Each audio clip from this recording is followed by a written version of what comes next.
Assalamu alaikum. Азыр биткоин графикасын анализ кылабыз. Биткоиндин базы 84355. Так, азыр бир күндүк графика менен эле анализ кылып коелук. Биз азыр 1 сааттыкта деле шорттогонго деле эч пайда жок деп ойлойм. Менин оюмча, любой момент өсүп кетиши мүмкүн, сөз жок, ишенич жок дегендей. Азыр бизде бир күндүк менен караганда кылдыңкы уже уровень бар. Ордер блок уровень. Бул жер мындай айтканда лонг позициясына ала турган трейдерлерге өтө скидка деп эсептесек болот. Дагы по идее уровень 80 бул дагы мындай айтканда өтө маанилүү уровень деп ойлойм. Анткени мынакей бул жерде дагы проторговка болгон. Эгер түшүп кетсе 70 чейин, 73 чейин, примерно 60 чейин эле барышы мүмкүн. Андан кийин сразу покупка болуп кетет деген ойдомун. Бирок бизде азыр өтө маанилүү уровень. Мындай айтканда көп лонг позициясынын лимиткалары ордер блок зонасында деп эсептеймин. Азырынчараак менде бир позиция бүгүн караштырам. Ошо видеодон кийин, TikTokко чыккандан кийин ордер блокту 2-3 бөлөм, мындай айтканда 50%ден деп бирден жана ылдыйкы позиция кылып чыдап коем.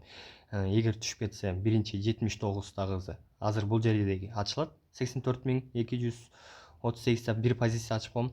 Андан кийинкиси 79, андан 74 болуп эсептелет. Если канчалык түшсө, меники позициялар илинип, андан кийин өссө, мындай айтканда прибылга чыгат деген ойдо болуп жатам. Бизде дагы эгер бул өскөндөн кийин самый главный бизге 100кө бекип калганын күтүш керек. Если 100кө бекип калса, анда бизге үстүнө дальнейший ход ачылат. Жол ачылат десек болот. Так что кимде биткоинден позиция шортко бар болсо, мындай айтканда менин оюмча жапкан жакшы деп ойлойм. Если лонгко караштырып атса, анда уже өзүңүздөр анализ кылып, болжолдоп, уровеньдерин карап, лимиткаларды таштап койсоңуздар болот. Бул анализ менин өзүмдүн жеке оюм. Фьючерстен, споттон эмес, фьючерстен. Так что бул түшүү эмне үчүн деп ойлоп атам. Анткени уже канча бир убакыттан бери черный пятница, анткени мынакей black деп турат бул жерде. Черный пятница деп уже 6 күн бар экен. Так что криптовалюта базарында деле жана американский фондовый биржада деле ушундай ойдо деле ойлойм. Анткени бүттүк активдердин баарын кымбат кезинде алгысы келбейт любой кишич. Мисалы атайын, анын баарын крупный компаниялар же болбосо крупный хеш фонддор базасын кулатып, ылдый арзанкы кезден арзан баадан алгысы келет. Так что менин оюм деле ошондой болот.